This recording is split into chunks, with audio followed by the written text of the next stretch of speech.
Subscribe to our YouTube channel and press the bell icon.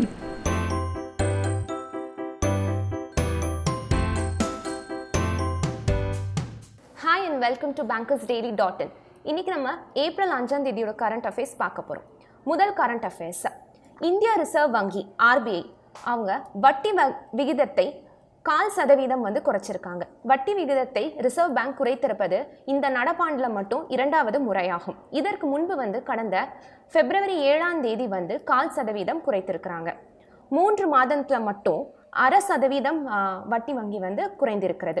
தற்போது repo rate 6.25 6% குறைந்திருக்கிறது.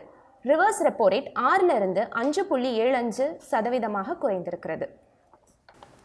So இதில் என்னெல்லாம் கேள்வி கேட்கலாம் அப்படின்னு பார்த்தோன்னா, RBI வட்டி விதத்தை எவ்வளோ சதவீதம் குறைச்சிருக்காங்க அப்படின்னு கேட்கலாம், இல்லை இதுக்கு முன்பு எவ்வளோ குறைச்சிருக்காங்க அப்படின்னு கேட்கலாம். அடுத்த கரண்ட் அஃபேர்ஸ், தமிழகத்தில் 2014 லோக்சபா தேர்தலை விட இந்த தேர்தலில் 61,05,000 வாக்காளர்கள் கூடுதலாக ஓட்டளிக்க உள்ளனர். 2014 2.68 கோடி ஆண்கள், 2.68 கோடி பெண்கள், 2,999 திருநங்கைகள், 68,160 சர்வீஸ் வாக்காளர்கள் என மொத்தம் 5.38 கோடி வாக்காளர்கள் இருந்தனர்.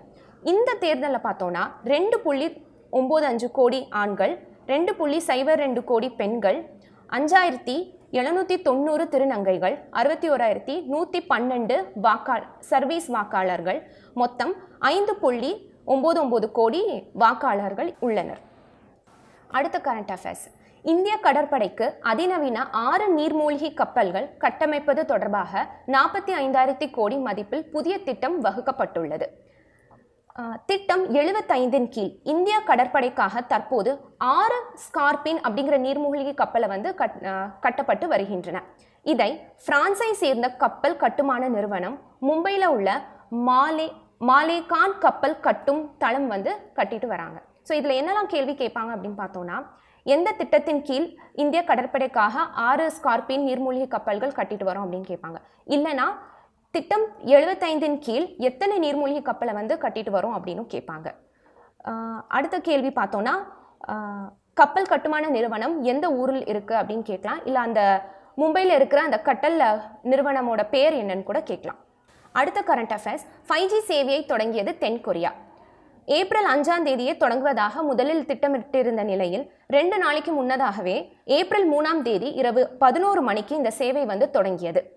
உலகிலே அதிவேக இணைய சேவையை தொடங்கியது முதலாவது நாடு தென்கொரியா ஆகும். தென்கொரியாவில் தொலைத்தொடர்பு துறையில் முன்னணியில் இருக்கும் SK telecom, KD, LG UPS ஆகியவை இந்த சேவையை தொடங்கியுள்ளனர். ஸோ இதில் என்ன கேள்விலாம் கேட்கலாம் அப்படின்னு பார்த்தோன்னா, 5G சேவையை தொடங்கிய முதல் நாடு எது அப்படின்னு கேட்கலாம். அதே மாதிரி எந்த தேதியில் தொடங்கியிருக்காங்க அப்படின்னும் கேட்கலாம்.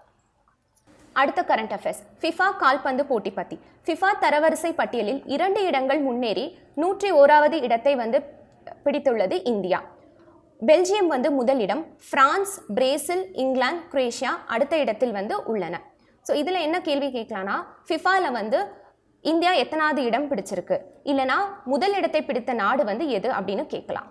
ஸோ அடுத்து ஏப்ரல் 5 இன்னைக்கு நேஷ்னல் மேரிடைம் டே.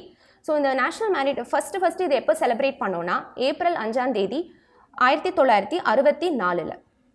ஸோ இன்னைக்கு நியூஸ் அவ்வளோதான். இந்த வீடியோ பிடிச்சிருந்தா லைக் பண்ணுங்கள், ஷேர் பண்ணுங்கள், கமெண்ட் பண்ணுங்கள், மறக்காமல் சப்ஸ்கிரைப் பண்ணுங்கள்.